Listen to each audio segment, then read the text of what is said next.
So with rates as high, could it be a risk to equities?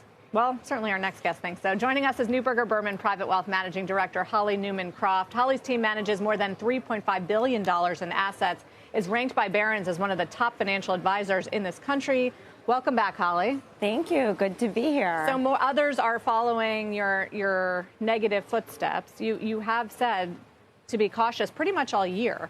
Yeah, actually going back into last year. No, nothing's changed, but it's sort of refreshing to be here on a down day finally.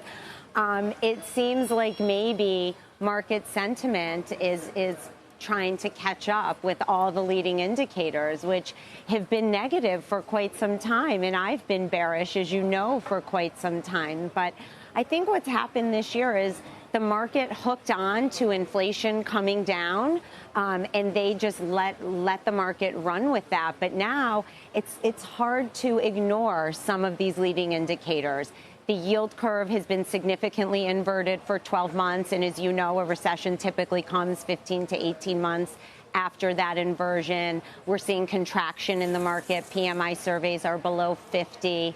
And as you may have read recently in the Wall Street Journal, there was an article that some of the major consulting firms are actually delaying the start of their recent college and MBA hires 6 to 12 months, which suggests that they're seeing a decrease in demand for their services. So is your primary worry now a recession, or is it that the Fed is just going to have to keep fighting the inflation? Well, or both? I think the Fed is at or near the end of the hike cycle. You know, this is the most aggressive cycle that we've seen in years.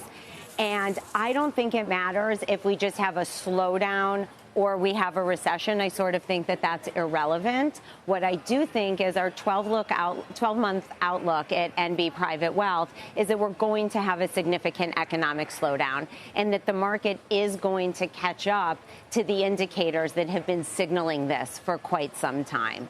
So my concern is and has been to protect our clients and their portfolios in the face of what we expect to be a downturn. Certainly, you don't believe earnings are going to come in to fill what's happened to multiples lately.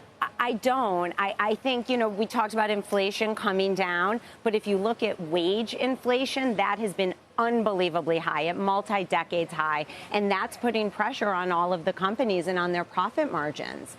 So it's going to take months for the tightening to work its way through the system and for us to understand and feel the impact of the tightening.